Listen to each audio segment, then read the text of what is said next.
여기 예약 안 하셨죠? 밖에서 기다리세요. 아, 저분은 단골이라 먼저 모실게요. 최민석 사장의 차갑고 날카로운 목소리가 번화가 한복판의 유명한 식당 입구에서 울려 퍼졌습니다. 초겨울 오후 2시 쌀쌀한 바람이 불어오는 가운데 허름한 체크무늬 셔츠를 입은 김상철과 빛바랜 손뜨개 가디건을 걸친 박정희 부부가 서로의 손을 꼭 잡고 서 있었어요. 72세의 상철은 해진 바람막이 위로 드러난 민머리와 희끗한 조금 남은 머리카락을 바람에 날리며 오래 신은 운동화를 신고 있었죠. 69세의 정희는 편한 고무신을 신고 오래된 손가방을 꼭 껴안은 채 단정하게 틀어 올린 머리 사이로 흰머리가 몇 가닥 흘러내려 있었습니다. 두 사람의 모습은 영락없이 시골에서 올라온 평범한 노부부처럼 보였어요. 하지만 이들에게는 특별한 의미가 있는 날이었습니다. 바로 결혼 기념일이었거든요. 오랜만에 번화가로 나들이를 나온 이들은 맛있는 음식을 함께 나누며 추억을 만들고 싶었던 것뿐이었죠. 그런데 식당 앞에서 벌어진 이 상황은 정말 어이가 없었습니다. 명품 정장을 깔끔하게 차려입고 반짝이는 고급 시계를 찬 최민석은 노부부를 가로막으며 바로 뒤에 도착한 중년 남성에게는 허리를 깊숙이 구부리며 인사를 건넸거든요. 어서 오세요, 김 부장님.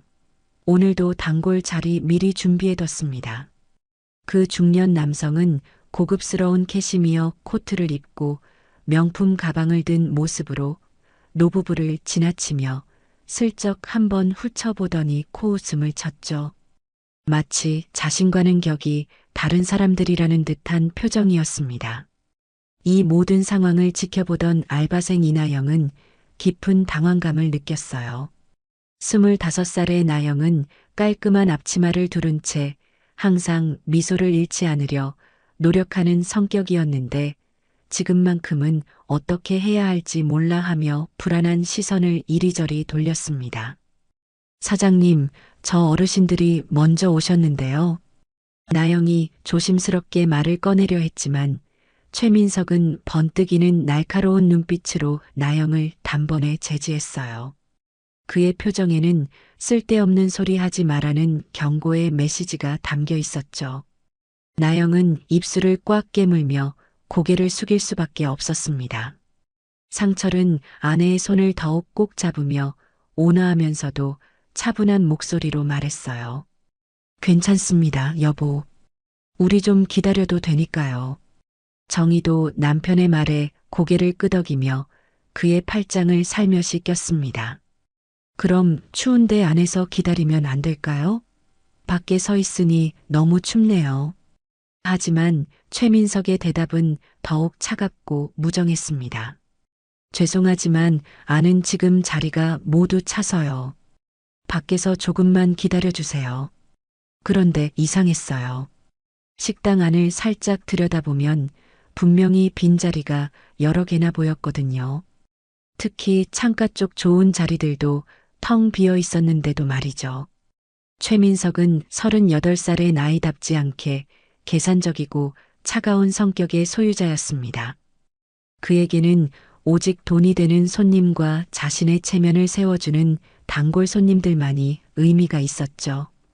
영업용 미소를 지으며 한쪽 눈썹을 얄밉게 치켜 올리는 것이 그의 트레이드 마크였고 사람을 겉모습으로만 판단하는 것이 당연하다고 여기고 있었습니다.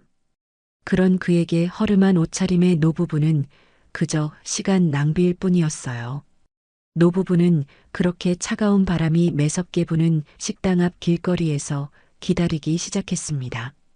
10분이 지나고 20분이 지나도 그들을 부르는 사람은 아무도 없었어요.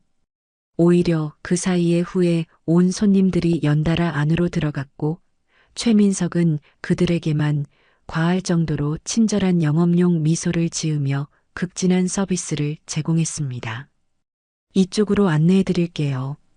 오늘 특별 메뉴도 준비되어 있습니다.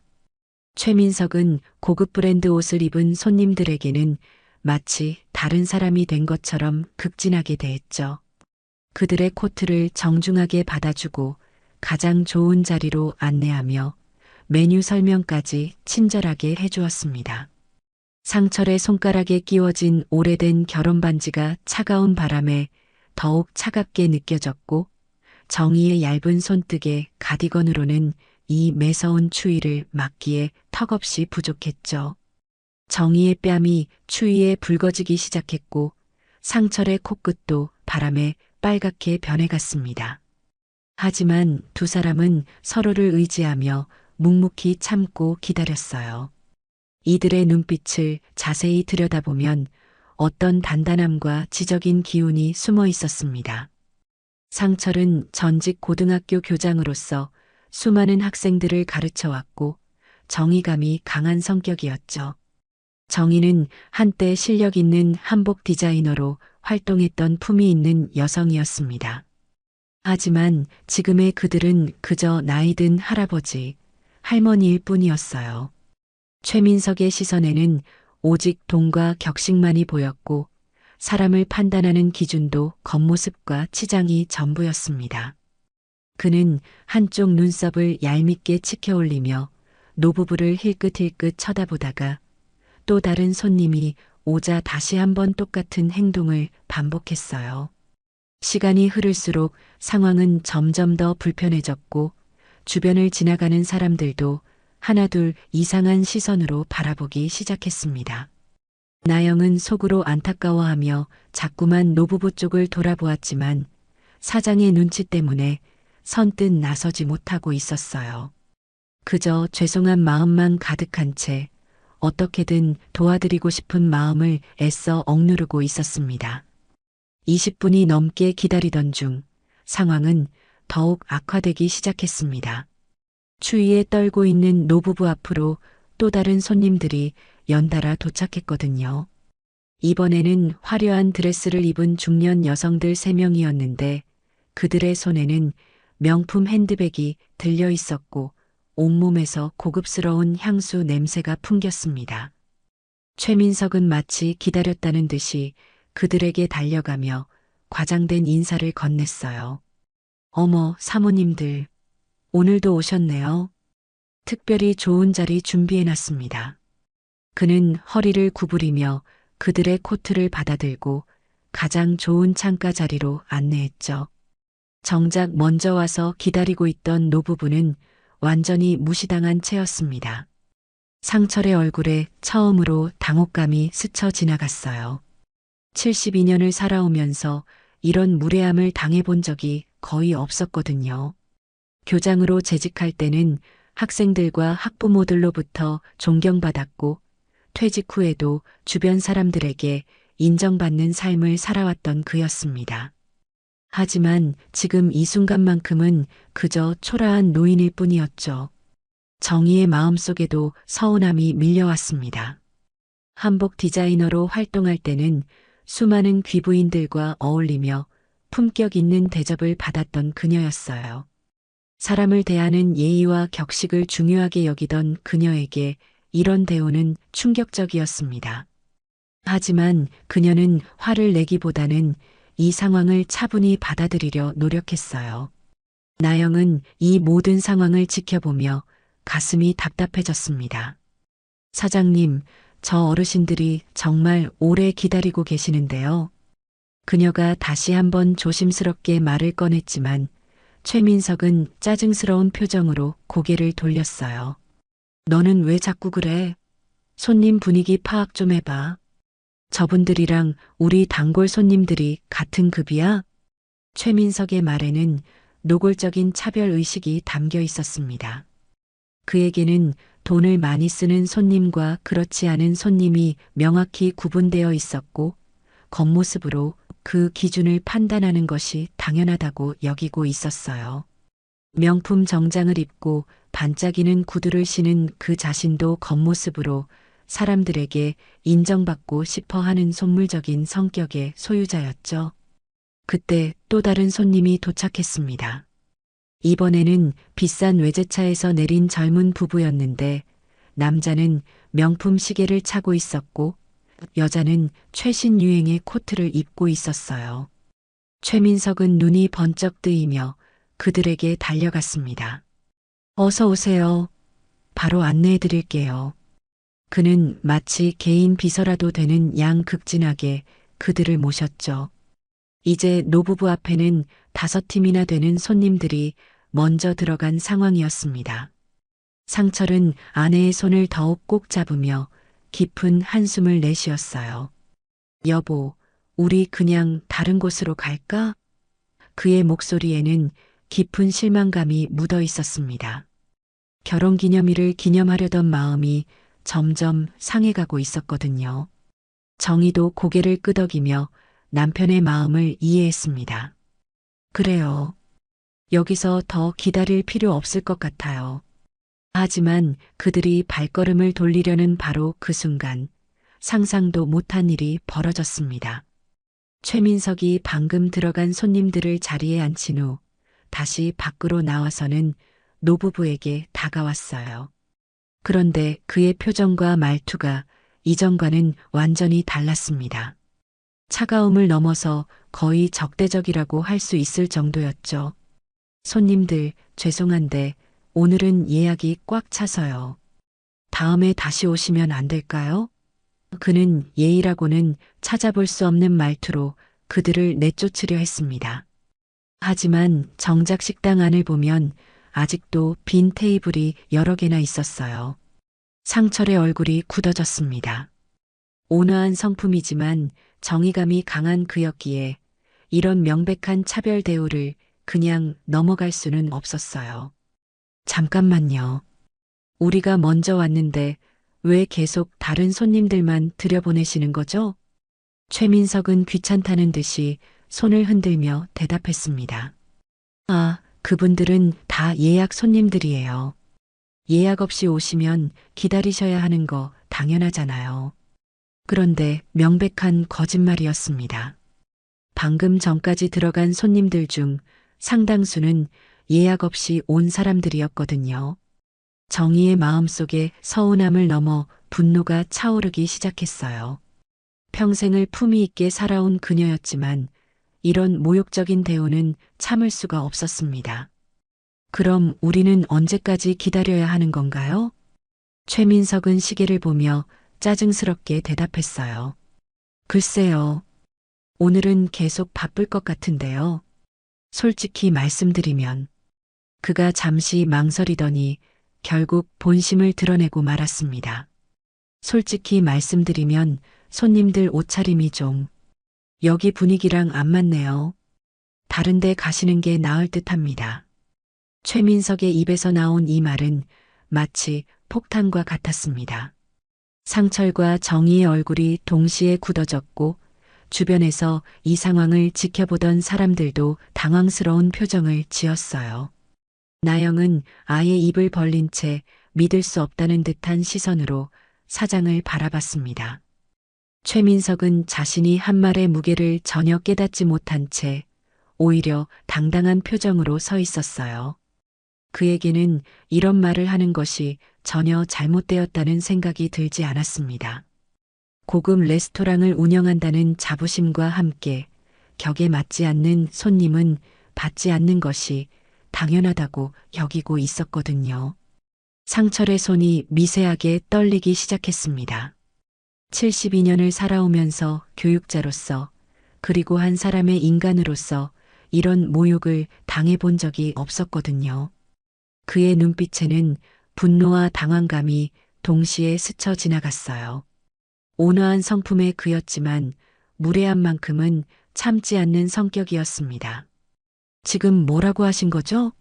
상철의 목소리는 여전히 차분했지만 그 안에는 단단한 의지가 담겨 있었어요. 하지만 최민석은 그런 상철의 기운을 전혀 눈치채지 못했습니다. 아, 기분 나쁘게 들으셨다면 죄송하지만 저희도 사업하는 입장에서 어쩔 수 없어요. 다른 손님들 눈치도 봐야 하고. 최민석은 뻔뻔스럽게 변명을 늘어놓으며 마치 자신이 합리적인 결정을 내린 것처럼 행동했습니다. 정희의 얼굴이 점점 붉어지기 시작했어요. 품위 있고 차분한 성격의 그녀였지만 이런 노골적인 무시를 당하자 참을 수 없는 감정이 올라왔습니다. 한복 디자이너로 활동할 때 수많은 사람들과 만나면서 예의와 격식의 중요성을 누구보다 잘 알고 있던 그녀에게 이런 대우는 충격 그 자체였어요. 나영은 이 상황을 더 이상 지켜볼 수 없었습니다. 사장님, 이건 너무하지 않나요? 어르신들이 뭘 잘못하셨다고. 하지만 최민석은 나영을 날카롭게 쳐다보며 입을 다물라는 신호를 보냈어요. 너는 일이나 제대로 해. 쓸데없는 참견하지 말고. 그의 목소리에는 권위적인 기운이 가득했습니다. 나영은 입술을 꽉 깨물며 분함을 참아야 했어요. 이때 식당 안에서 최민석의 목소리가 새어나왔습니다. 그는 방금 들어간 단골 손님들과 이야기를 나누면서 노부부에 대해 험담을 하고 있었거든요. 아, 바깥에 계신 분들 말이에요? 솔직히 이 동네에 저런 손님들 받으면 가게 격이 떨어진다니까요. 시간 낭비죠, 뭐. 이 말이 밖에까지 들려왔을 때 상철과 정희의 표정은 완전히 굳어버렸습니다. 상철은 주먹을 꽉 쥐었다가 다시 풀기를 반복했고 정희는 떨리는 손으로 가디건을 여미며 깊은 상처를 받은 표정을 지었어요. 주변을 지나가던 사람들도 이 상황을 눈치채고 수군거리기 시작했습니다. 저게 뭐 하는 짓이야? 나이 드신 분들한테 저래도 되나? 요즘 장사하는 사람들 정말 예의가 없어졌네. 사람들의 시선이 노부부에게 집중되면서 두 사람은 더욱 위축될 수밖에 없었어요. 상철은 아내의 어깨를 감싸며 조용히 말했습니다. 여보, 우리 이제 그만 가자. 여기서 더 이럴 필요 없어. 그의 목소리에는 깊은 실망감과 함께 분노가 섞여 있었어요. 하지만 그는 이곳에서 소란을 피우고 싶지 않았습니다. 정희도 고개를 끄덕이며 남편의 팔을 꼭 잡았어요. 맞아요. 이런 곳에서 음식 먹고 싶지도 않네요. 그녀의 목소리는 떨리고 있었지만 여전히 품위를 잃지 않으려 노력하고 있었습니다. 두 사람이 발걸음을 돌리려는 순간 최민석이 다시 한번 막아섰어요. 아, 그리고 혹시 다음에 오실 생각이시라면 미리 전화로 확인해 보세요. 저희가 받을 수 있는 손님인지 말이에요. 그의 말에는 조롱하는 기색이 역력했습니다. 이 마지막 한마디가 상철의 참을성의 한계를 넘어서게 만들었어요. 교장으로 재직하며 수많은 사람들을 가르쳐온 그였기에 예의와 인간에 대한 존중이 얼마나 중요한지 누구보다 잘 알고 있었거든요. 하지만 지금 당하고 있는 이 모욕은 그의 가치관을 정면으로 부정하는 것이었습니다. 당신, 지금 장사를 이런 식으로 하는 게 맞다고 생각하세요? 상철의 목소리에는 교장 시절의 위험이 살짝 드러났어요. 하지만 최민석은 그런 기운을 전혀 느끼지 못했습니다. 뭐, 저희 나름대로의 기준이 있으니까요. 이해해 주세요. 최민석은 여전히 뻔뻔한 태도를 유지했습니다. 나영은 이 모든 상황을 지켜보며 마음이 찢어질 것 같았어요. 선량해 보이는 노부부가 이런 모욕을 당하는 모습을 보니 자신도 모르게 눈물이 맺히기 시작했습니다. 하지만 사장의 눈치 때문에 나서지 못하는 자신이 원망스러웠어요. 결국 상철과 정희는 그 자리를 떠날 수밖에 없었습니다. 하지만 이들의 마음속에는 분명한 결심이 자리 잡기 시작했어요. 이런 일이 다시는 일어나지 않도록, 그리고 이런 무례한 사람이 제대로 된 교훈을 얻을 수 있도록 말이죠. 상철과 정희 부부는 무거운 발걸음으로 식당을 떠났습니다. 차가운 바람이 두 사람의 뺨을 스치며 지나갔지만 그보다 더 차가운 것은 마음속에 자리 잡은 서운함이었어요. 결혼기념일을 기념하려던 특별한 하루가 이렇게 망가져버린 것에 대한 실망감이 깊게 자리 잡았습니다. 여보, 괜찮아요? 정희가 남편의 팔을 살며시 감싸며 걱정스러운 목소리로 물었어요. 상철은 고개를 끄덕였지만 그의 표정은 여전히 굳어 있었습니다. 72년을 살아오면서 이런 모욕을 당한 것은 처음이었거든요. 두 사람은 말없이 걸었습니다. 번화가의 화려한 간판들과 분주한 사람들 사이를 지나면서도 그들의 마음은 여전히 방금 전 그 식당에 머물러 있었어요. 특히 최민석이 마지막에 던진 말들이 계속해서 귓가에 맴돌았습니다. 10여 분을 걸어서 도착한 곳은 오래된 상가 건물이었습니다. 겉보기에는 평범해 보이는 이 건물의 1층에는 작은 관리사무소가 있었고 그 앞에는 윤기호 건물관리대행이라는 간판이 걸려 있었어요. 상철이 문을 열고 들어서자 작업복을 입은 중년 남성이 반갑게 맞이했습니다. 사장님, 오늘 식당 잘 다녀오셨어요? 윤기호는 55살의 나이답게 무뚝뚝해 보이지만 속이 깊은 사람이었어요. 10년 넘게 이 건물의 관리를 맡아오면서 상철과 정희 부부와는 가족 같은 사이가 되었습니다. 아니에요, 기호 씨. 오늘은 좀 기분이 안 좋네요. 상철의 목소리에서 평소와 다른 무거움이 느껴졌어요. 기호는 날카로운 눈으로 두 사람의 표정을 살펴보더니 무슨 일이 있었는지 직감적으로 알아챘습니다. 혹시 어디서 무슨 일이라도 있으셨나요? 기호의 질문에 정희가 깊은 한숨을 내쉬며 대답했어요. 그냥 요즘 세상이 각박해진 것 같아요. 기호는 더 이상 묻지 않았습니다. 대신 따뜻한 차를 끓여주며 두 사람을 위로했죠. 그는 상철과 정희가 어떤 사람들인지 누구보다 잘 알고 있었거든요. 이 건물은 겉보기와 달리 상당한 가치를 지니고 있었습니다. 번화가 한복판에 위치한 이 건물의 소유주가 바로 상철과 정희 부부였어요. 하지만 그들은 그 사실을 굳이 드러내지 않고 평범한 노부부로 살아가고 있었습니다. 상철은 교장으로 재직하며 모은 돈과 정희가 한복 디자이너로 활동하며 벌어들인 수입을 모아서 이 건물을 구입했었어요. 하지만 그들은 부를 과시하거나 으스대지 않았습니다. 오히려 소박하고 검소한 삶을 추구하며 건물에서 나오는 임대료 수입의 상당 부분을 어려운 이웃들을 돕는 데 사용하고 있었죠. 기호 씨, 이번 달 임대료는 다 들어왔나요? 상철이 차를 마시며 조용히 물었어요. 기호는 고개를 끄덕이며 서류를 꺼내 보여주었습니다. 네, 대부분 들어왔는데. 그런데 사장님, 2층에 있는 그 한식당 말이에요. 기호의 목소리에 약간의 망설임이 있었어요. 최근에 손님들한테 좀 건방지게 군다는 소문이 있어요. 특히 돈 안 되는 손님들은 막 대한다고. 상철과 정희가 동시에 고개를 들었습니다. 그 한식당이요? 정희의 목소리에 놀라움이 섞여 있었어요.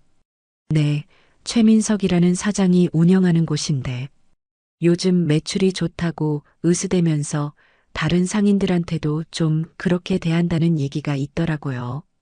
기호는 평소 건물 안팎의 소식을 잘 파악하고 있었습니다.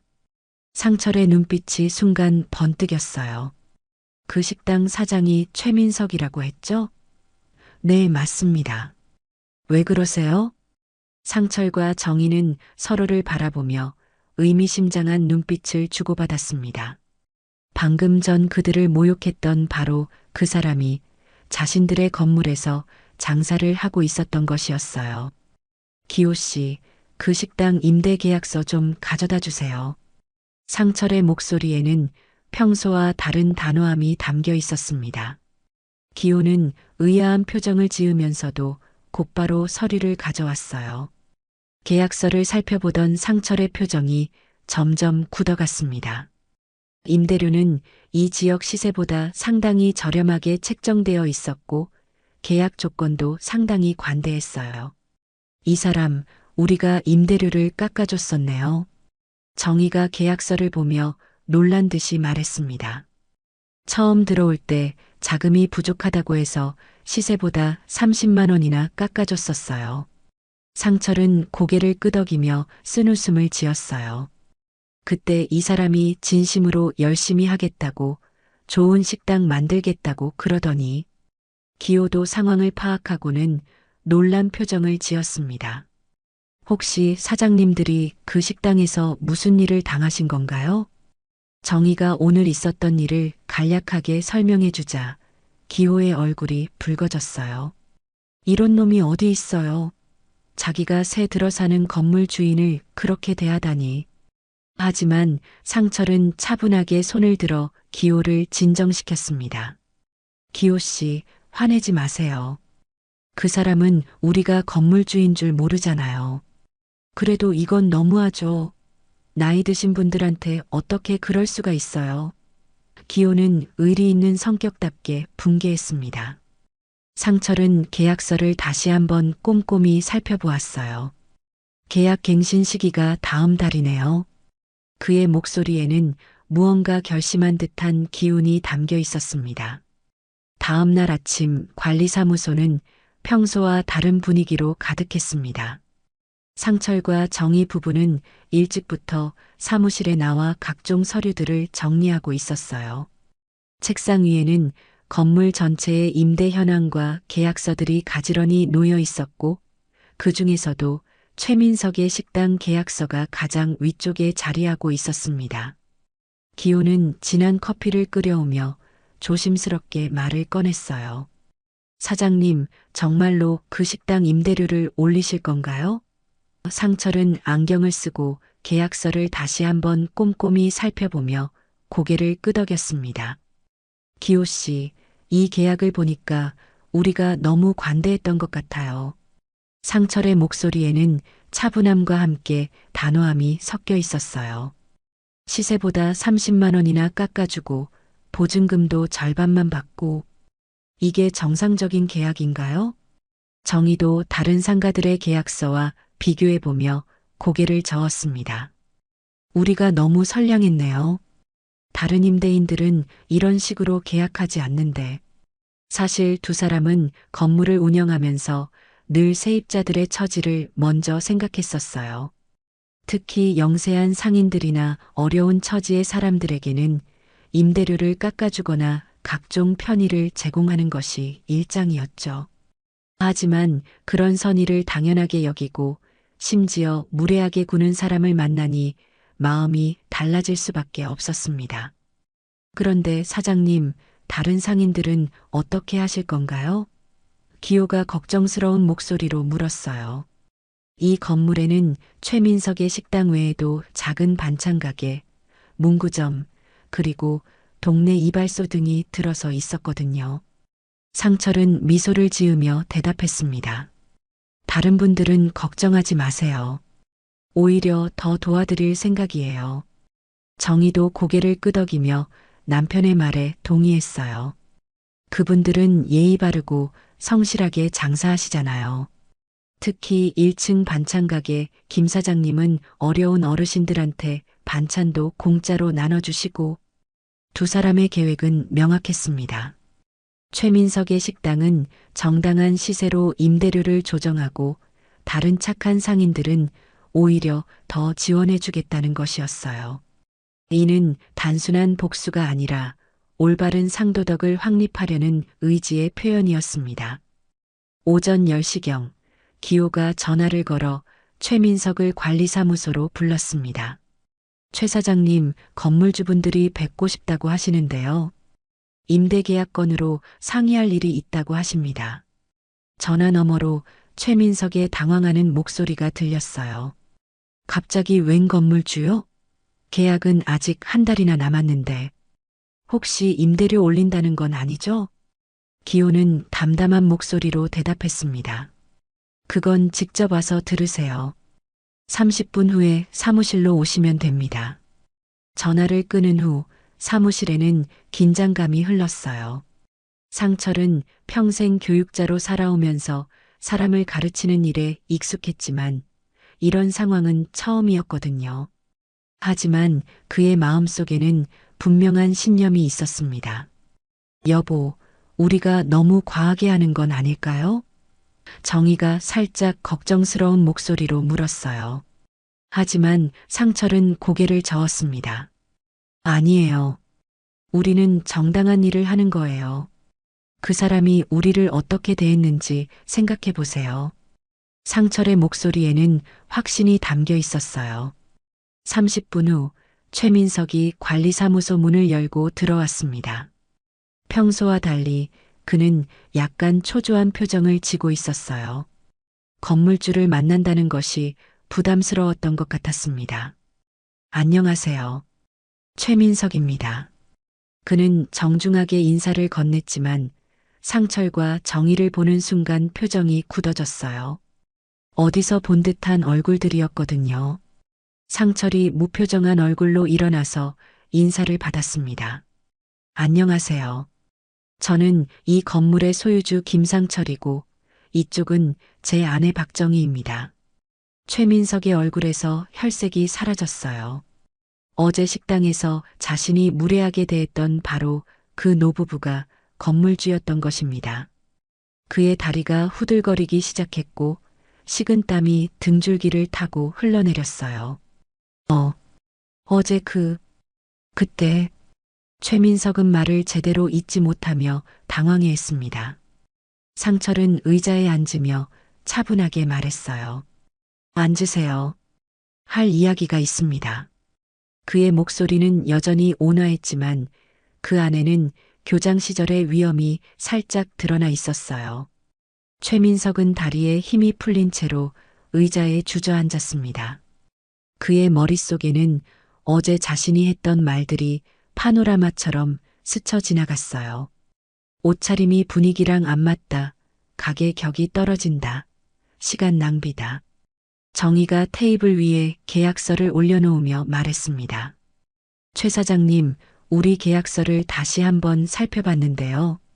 그녀의 목소리는 차분했지만 그 안에는 단호함이 배어 있었어요.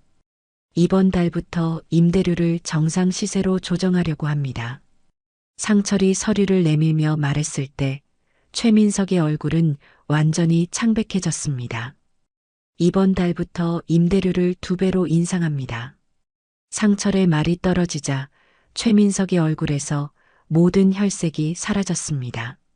그는 서류를 받아들며 손이 덜덜 떨리는 것을 숨기려 애썼지만 이미 온몸에서 식은땀이 흘러내리고 있었어요. 두 배요? 그럼 월세가 300만 원이 된다는 건가요? 최민석의 목소리는 떨리고 있었습니다. 현재 그가 내고 있던 임대료는 150만 원이었는데 갑자기 2배로 오른다는 것은 감당하기 어려운 부담이었거든요. 상철은 무표정한 얼굴로 고개를 끄덕였어요. 네, 맞습니다. 이 지역 시세를 다시 조사해 보니 우리가 너무 저렴하게 내어드렸더라고요. 정희도 차분한 목소리로 덧붙였습니다. 다른 건물들과 비교해 봐도 우리가 받던 임대료는 시세의 절반 수준이었어요. 이제는 정상화해야겠더라고요. 최민석은 급하게 변명을 늘어놓기 시작했습니다. 어제 그 일은 정말 오해였습니다. 제가 몰라 뵀어서 만약 미리 알았다면 절대 그런 일은 없었을 텐데. 하지만 상철은 차가운 시선으로 그를 바라보며 말을 끊었어요. 오해라고요? 우리가 건물주라는 걸 알았다면 예의를 지켰을 거라는 말씀인가요? 최민석은 입을 다물 수밖에 없었습니다. 자신의 말이 얼마나 모순적인지 깨달았거든요. 건물주든 아니든 손님에게는 기본적인 예의를 지켜야 하는 것이 당연한 일이었으니까요. 정희가 조용히 말을 이어갔습니다. 최 사장님, 우리는 평생 사람을 대할 때 겉모습으로 판단하지 않으려고 노력해왔어요. 하지만 어제 당신에게서 본 건 정말 실망스러웠습니다. 기호는 한쪽에서 이 모든 상황을 지켜보며 속으로 쾌재를 불렀어요. 평소 최민석이 다른 상인들에게 얼마나 건방지게 굴었는지 잘 알고 있었거든요. 특히 영세한 가게를 운영하는 분들을 무시하는 태도가 심했었습니다. 사장님, 제발 한 번만 기회를 주세요. 정말 제가 잘못했습니다. 최민석은 거의 애원하는 목소리로 말했어요. 하지만 상철의 표정은 변하지 않았습니다. 기회는 이미 충분히 드렸습니다. 시세보다 훨씬 저렴한 임대료, 낮은 보증금, 그리고 각종 편의 제공까지. 그런데 그 결과가 어제 같은 일이었네요. 상철의 말에는 깊은 실망감이 담겨 있었어요. 교장으로 재직하며 수많은 사람들을 가르쳐온 그였기에 사람의 인품과 예의가 얼마나 중요한지 누구보다 잘 알고 있었거든요. 최민석은 다른 방법을 찾으려 안간힘을 썼습니다. 그럼 점진적으로 올려주시면 안 될까요? 갑자기 2배로 오르면 정말 감당하기 어려워서요. 하지만 정의가 단호하게 고개를 저었어요. 죄송하지만 이미 결정된 사항입니다. 계약서에도 임대료 조정 조항이 명시되어 있고요. 실제로 계약서를 살펴보면 임대인의 일방적 통보로도 임대료 인상이 가능하다는 조항이 있었어요. 다만 지금까지 상철과 정의가 그런 권리를 행사한 적이 없었을 뿐이었습니다. 최민석의 얼굴이 점점 더 창백해졌어요. 월 임대료가 갑자기 150만 원 늘어난다는 것은 그의 식당 수익 구조상 감당하기 어려운 부담이었거든요. 특히 요즘 경기가 어려워져서 매출도 예전 같지 않은 상황이었습니다. 정말 다른 방법은 없을까요? 제가 공개적으로 사과드리고 앞으로는 절대 그런 일 없도록 하겠습니다. 상철은 잠시 생각에 잠긴 듯 침묵했다가 천천히 입을 열었어요. 공개적으로 사과한다고 하셨죠? 최민석의 눈에 희망의 빛이 스쳤습니다. 네, 어떤 방식으로든 사과드리겠습니다. 신문 광고든 현수막이든. 하지만 상철의 다음 말은 그의 기대와는 달랐어요. 사과를 하시더라도 임대료 인상은 취소되지 않습니다. 이건 별개의 문제니까요. 최민석은 절망적인 표정을 지었습니다. 그러나 상철은 아직 말을 끝내지 않았어요. 다만 공개 사과를 진심으로 하신다면 다른 방안을 생각해 볼 수는 있습니다. 정의도 남편의 의도를 파악하고 고개를 끄덕였어요. 우리가 원하는 건 돈이 아니라 제대로 된 사과와 반성이에요. 최민석은 마지막 희망을 붙잡으려 애썼습니다. 어떤 방식의 사과를 원하시는 건가요? 상철이 천천히 대답했어요. 내일 점심시간에 당신 식당 앞에서 지나가는 모든 사람들이 볼 수 있도록 진심 어린 사과를 해주세요. 그리고 앞으로는 모든 손님을 동등하게 대하겠다고 다짐해주세요. 그렇게 하면 임대료는? 인상된 임대료의 절반은 이 건물의 다른 영세 상인분들 임대료 인하에 사용하겠습니다. 정의의 말에 최민석은 복잡한 표정을 지었어요. 결국 그는 선택의 여지가 없었습니다. 공개 사과를 하든 안 하든 임대료는 오르는 것이고 사과라도 해야 다른 상인들에게 도움이 된다는 조건이었거든요. 알겠습니다. 내일 사과하겠습니다. 최민석의 목소리에는 굴욕감과 함께 깊은 후회가 섞여 있었어요. 다음 날 점심시간, 번화가 한복판의 한식당 앞은 예상치 못한 광경으로 가득했습니다. 최민석이 깔끔한 정장 대신 수수한 셔츠를 입고 식당 입구 앞에서 고개를 숙이고 서 있었거든요. 그의 손에는 진심으로 사과드립니다라고 적힌 손팻말이 들려 있었고 얼굴에는 깊은 후회의 표정이 스쳐 지나고 있었어요. 지나가던 사람들이 하나둘씩 발걸음을 멈추며 상황을 지켜보기 시작했습니다. 저게 뭐 하는 거야? 식당 사장이 왜 저러고 있지? 혹시 무슨 사건이라도 있었나? 호기심 어린 시선들이 최민석에게 집중되었죠. 그 순간 상철과 정희 부부가 조용히 나타났습니다. 두 사람은 어제와 똑같은 허름한 옷차림이었지만 오늘만큼은 당당한 걸음걸이로 다가왔어요. 최민석은 그들을 보자마자 더욱 깊게 고개를 숙였습니다. 어르신들, 정말 죄송합니다. 최민석의 목소리는 떨리고 있었지만 진심이 담겨 있었어요. 어제 제가 정말 큰 실수를 했습니다. 겉모습만 보고 손님을 차별한 것은 절대 있어서는 안 될 일이었습니다. 주변 사람들이 더욱 관심을 가지고 지켜보기 시작했습니다. 특히 이 골목에서 장사하는 다른 상인들도 하나둘씩 모여들었어요. 1층 반찬 가게를 운영하는 김 사장님, 문구점 사장님, 그리고 이발소 사장님까지. 어제 이 두 분이 저희 식당에 오셨는데 제가 옷차림을 보고 무례하게 대했습니다. 최민석은 점점 더 큰 목소리로 말했어요. 손님은 손님인데 돈을 많이 쓰는 손님과 그렇지 않은 손님을 구분해서 대한 것은 정말 잘못된 일이었습니다. 이때 식당에서 일하던 알바생 나영이 밖으로 나왔습니다. 그녀는 어제 상황을 모두 목격했던 터라 지금의 상황이 얼마나 의미 있는지 잘 알고 있었어요. 나영의 눈에는 안도감과 함께 감동이 스쳐 지나갔습니다. 앞으로는 절대 이런 일이 없도록 하겠습니다. 모든 손님을 동등하게 정성껏 모시겠습니다.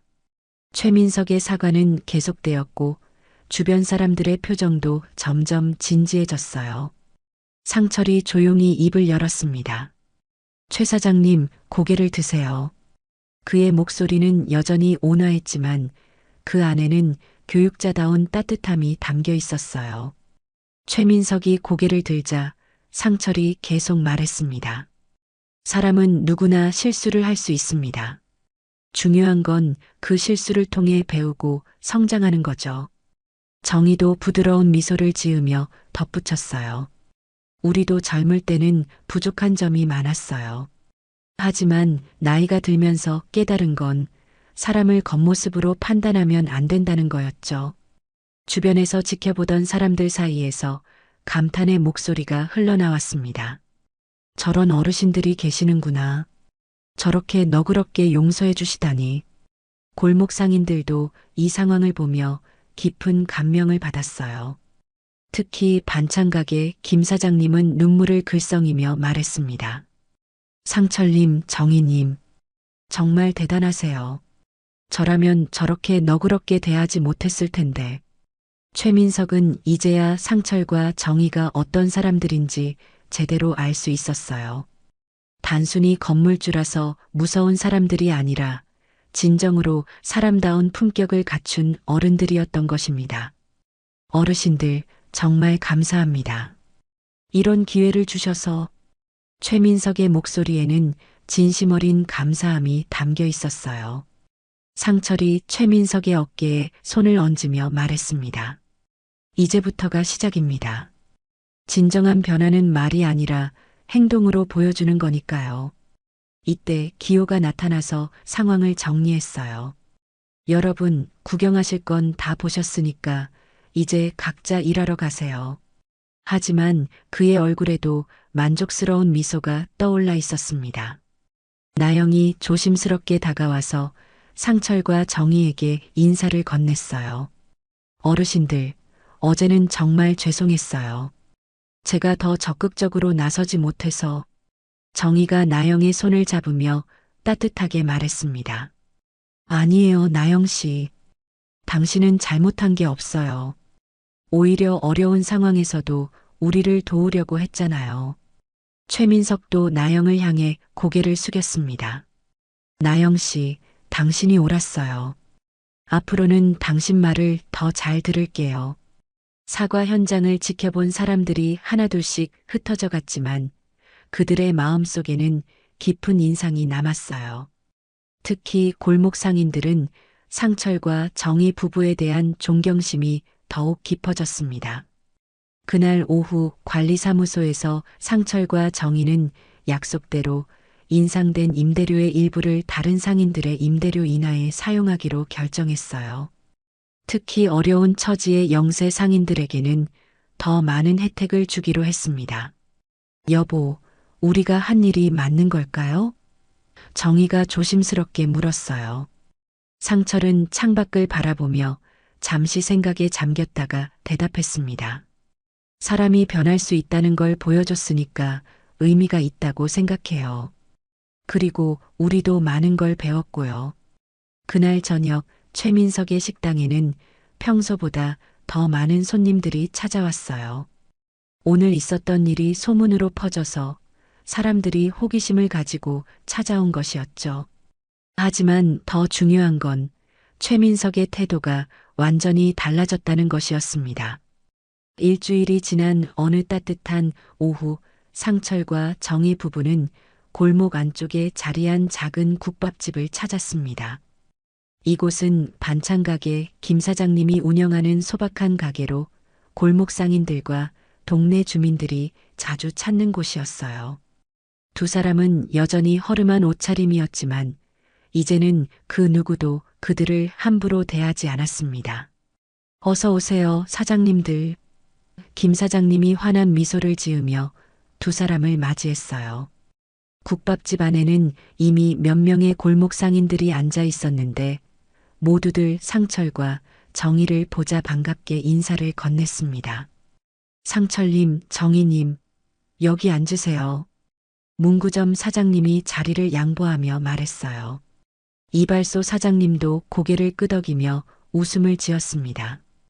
두 사람이 자리에 앉자 김 사장님이 정성스럽게 국밥을 가져다 주었어요. 이건 서비스입니다. 저희 골목에 이런 분들이 계셔서 정말 든든해요.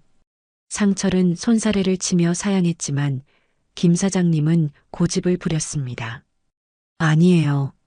사장님들 덕분에 저희 임대료도 내려주시고 골목 분위기도 훨씬 좋아졌어요. 실제로 지난 일주일 동안 이 골목에는 많은 변화가 있었습니다. 상철과 정희가 약속한 대로 영세 상인들의 임대료를 대폭 인하해 주었고 그 결과 모든 상인들이 더욱 안정적으로 장사를 할 수 있게 되었어요. 맛있는 건 이런 데서 먹는 거지. 상철이 국밥 한 숟가락을 떠먹으며 만족스럽게 말했습니다. 정희도 고개를 끄덕이며 김 사장님의 정성이 담긴 음식을 음미했어요. 이때 국밥집 문이 열리며 나영이 들어왔습니다. 그녀는 최민석의 식당에서 일을 마치고 저녁을 먹으러 온 것이었어요. 나영을 본 상철과 정희는 반갑게 손을 흔들었습니다. 나영 씨, 여기 앉아요. 정희가 자리를 만들어주며 말했어요. 나영은 감사하다는 표정으로 그들 옆에 앉았습니다. 어르신들, 요즘 저희 식당 분위기가 정말 많이 바뀌었어요. 나영이 밝은 목소리로 말했습니다.